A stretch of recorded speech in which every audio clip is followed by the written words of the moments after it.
Bonjour, bonsoir, je vous salue partout là où vous êtes. Je voulais partager avec vous pendant quelques minutes sur un message que j'ai intitulé La danse de David. Je vous invite, vous avec moi, de lire l'écriture de Dieu dans le livre de Samuel chapitre 6 verset 14. L'écriture dit, David dansait de toute sa force. Je veux que tu soulignes ça. David dansait de toute sa force devant l'Éternel, et il était saint. Il était saint d'un éphod de lin. Saint, c'est le parti passé du verbe ceindre, c'est-à-dire ceinturer, entourer, c'est-à-dire tout autour de lui, où il était habillé d'un éphod. Je voulais parler sur la danse de David. Ces versets, je pense que beaucoup des chrétiens ou des personnes les connaissent, ou il y a aussi beaucoup de chrétiens qui ne connaissent pas ces versets. Je voulais expliquer un peu une chose ou la pensée de Dieu dans ce verset ou dans cette écriture. Ici, l'histoire est un peu longue. Ça parle de la bataille d'Israël contre le Philistin.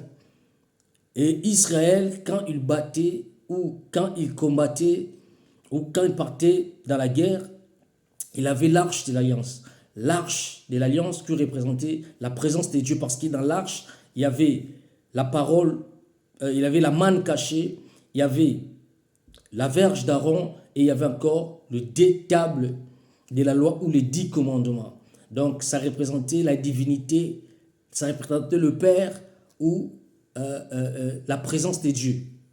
Et partout quand on partait dans la guerre ou dans le combat avec cette arche, ils étaient toujours des vainqueurs. Je voulais parler à quelqu'un qui a besoin de la présence de Dieu dans ta vie, dans tes affaires, dans tout ce que tu es en train de faire, dans ton mariage, dans tes activités, dans tes projets. Tu as besoin de la présence de Dieu. Parce que c'est la présence de Dieu qui va te rendre fort. C'est la présence de Dieu qui va te donner la victoire devant tes ennemis. David dit que tu prépares une table en face de mes adversaires. C'est-à-dire, c'est Dieu qui lui donnait la victoire devant ses adversaires. Tu as besoin de la présence de Dieu. Tu as besoin de l'Esprit de Dieu pour que tu puisses avoir la victoire dans tes combats, dans le défi de la vie, dans tout ce que tu es en train de vivre ou de passer, de réalité. Tu as besoin de la parole de Dieu ou de la présence de Dieu. L'arche représentait la présence de Dieu. Maintenant, quand l'arche est venue, quand l'arche était revenue, quand ils sont venus de la guerre, David avait peur que l'arche puisse rentrer dans sa maison. Parce que quand il rentrait avec l'arche était sur les taureaux. Et puis l'arche voulait tomber. Pendant que l'arche voulait tomber, il y avait un homme qui s'appelait Uza. Uza voulait aider le sacrificateur ou le lévite pour que l'arche ne puisse pas tomber, mais Dieu était hérité et Dieu avait tué Uza. Et David aussi était hérité. Pourquoi Dieu avait fait cela? Je voulais parler à quelqu'un, on n'aide pas Dieu. Dieu n'a pas besoin de ton aide, Dieu n'a pas besoin de ton soutien. C'est toi qui as besoin de Dieu, c'est toi qui as besoin du soutien de Dieu. Et il y a des choses que Dieu a établies comme ça, il faut que ça soit comme ça. C'est Dieu avait donné un ordre que si tu n'es pas sacrificateur ou un prophète, tu ne peux pas toucher l'arche de l'alliance. Et l'arche de l'alliance était portée que par le sacrificateur sur leurs épaules. Parce que l'épaule, ça parlait sur la charge ou la responsabilité. C'est ça même l'œuvre du ministère. Le ministère, ce n'est pas une gloire. Le ministère, ce n'est pas une fierté, mais le ministère, c'est une charge, c'est une responsabilité. Ça n'a jamais été facile de répondre à l'appel ou de rentrer dans le ministère. Vous allez voir beaucoup de serviteurs de Dieu, ils fouillaient pour répondre à l'appel de Dieu, pour répondre à l'appel au ministère. Maintenant, ici, Dieu est hérité parce que Uza Il voulait toucher l'arche et Dieu l'avait tué. Il était consumé par le feu de Dieu. Il y a beaucoup de serviteurs de Dieu. Il y a beaucoup de gens, ils disent serviteurs, mais ils ne sont pas serviteurs. La Bible dit il y a beaucoup, il y a beaucoup, il y a beaucoup, il y a plusieurs ou beaucoup d'appelés, mais peu d'élits. C'est ce que nous voyons aujourd'hui. Et quand Dieu va regarder, dans sa liste des captifs, tu n'es pas là. C'est pour ça, beaucoup de gens qu'on connaissait, serviteurs de Dieu, ou quoi que c'est ça, ils ont eu beaucoup de problèmes, où il y a des hommes qui ont été établis par des hommes, il y a des hommes qui ont été établis par le sentiment, et il y a des hommes qui sont devenus hommes de Dieu par eux-mêmes, ils sont proclamés hommes de Dieu. C'est pour ça qu'ils ont des difficultés. Mais l'appel de Dieu est authentique, l'appel de Dieu est différent, l'appel de Dieu n'est pas comme tout autre appel. Je voulais parler à quelqu'un que tu as reçu l'appel de Dieu. Tu as reçu les choix de Dieu. Les choix de Dieu, ce n'est pas les choix des hommes. Les hommes peuvent te critiquer, les hommes peuvent dire n'importe quoi, les hommes ne peuvent pas t'accepter, mais les témoignages de Dieu est plus que les témoignages des hommes. Je voulais parler à quelqu'un que tu as reçu l'appel de Dieu. Et ne pensez pas que parce que tu as reçu l'appel de Dieu, tout sera facile pour toi. Ne pensez pas que la vie sera facile pour toi. Ici, nous voyons David a eu peur parce que Dieu avait tué Uza. Et David ne voulait pas que l'arche puisse rentrer dans sa maison. Maintenant, c'est Abinadab qui avait reçu l'arche, parce qu'il avait compris que l'arche, c'est la présence de Dieu. L'arche, c'est Dieu lui-même. L'arche, c'est la divinité. Il a pris l'arche, il a gardé ça dans sa maison. Et la Bible dit, quand il a gardé l'arche dans sa maison, cet homme était devenu prospère. Il a reçu, il a eu du succès. Et sa renommée était répandue qu'Abinadab, il était devenu prospère, il était béni, et il avait reçu, il a eu du succès parce qu'il avait gardé l'arche de Dieu, la présence de Dieu, la divinité de Dieu. Quand tu gardes la présence de Dieu en toi, quand tu gardes la présence de Dieu, la divinité, tu marches avec Dieu, tu auras toujours du succès. Tu auras toujours du succès, tu vas réussir, ça va marcher malgré tu vas passer dans des difficultés. Dieu ne t'abandonnera pas. La Bible dit, même si je traverse dans la vallée de l'ombre de la mort, je ne crains aucun mal, car l'Éternel est avec moi. Malgré tu vas traverser les moments difficiles, Dieu sera toujours avec toi. Sa présence sera avec toi. Tu as besoin de la présence de Dieu dans tes activités, dans ta famille, dans tout ce que tu es en train de faire, dans tes démarches. Tu as besoin de la présence de Dieu. Abinadab était devenu prospère. Il a reçu parce qu'il a conservé l'arche qui était la présence de Dieu, la divinité qui était la présence de Dieu dans sa maison. La Bible dit, avec Dieu, nous ferons des exploits. Maintenant, il pouvait faire des exploits. Il pouvait reçu parce qu'il avait conservé l'arche qui est la grâce, plutôt qui est la présence de Dieu. Et quand David a entendu cela, David aussi avait demandé que l'arche puisse venir dans sa ville, qu'on appelle la ville de David. Et quand l'arche était rentrée, David a commencé à danser. La Bible dit que David, il dansait devant la face, devant l'arche, devant la présence de l'Éternel, avec toute sa force. Bien-aimé, il y a de la joie dans la présence de Dieu. Quand tu es devant la présence de Dieu, il faut danser avec toute ta force. Il faut le célébrer. Mais tous ces mouvements étaient prophétiques. Tous ces mouvements étaient significatifs. Ce n'était pas simple. Tout ce qui s'est passé dans la Bible, c'était significatif ou prophétique. Bien-aimé, ici, David, il dansait. Mais je voulais parler à quelqu'un. Il y a des temps où il y a des moments, quand nous voulons danser, nous voulons louer Dieu, on dit, nous allons danser comme David avait dansé. C'est lui qui était roi, mais il a dansé dans la présence de Dieu. Je voulais dire quelque chose, je voulais expliquer la pensée de Dieu dans cette écriture. Ici, quand David dansait, David n'avait pas porté ou habillé le vêtement royal. Non, nous disons non, il faut bien expliquer les choses. Ici, quand David dansait, David ne dansait pas comme un roi. Il n'avait pas le vêtement royal. Mais il avait dit, il s'est ceigni de l'éphod. Or, l'éphod, c'était le vêtement des sacrificateurs, des serviteurs. Ici, quand David il dansait étant qu'un serviteur. Il dansait étant qu'un serviteur. Le vrai David, c'est le Seigneur Jésus-Christ. Parce que David, par son nom, ça veut dire le bien-aimé. Or, le bien-aimé de Dieu, c'est le Seigneur Jésus-Christ. Rappelle-toi les jours de son baptême. La Bible dit, quand Jean-Baptiste l'avait baptisé, la Bible dit que le ciel était ouvert et il y avait une voix qui était sortie et cette voix avait dit que c'est lui ici est mon fils bien-aimé, écoutez-le. C'est lui le bien-aimé de Dieu. Et Jésus était venu pour nous faire aussi le bien-aimé de Dieu. Je voulais parler à quelqu'un, tu es le bien-aimé de Dieu. Dieu t'aime plus que tout le monde. Dieu t'aime plus que toute autre chose. Dieu t'aime.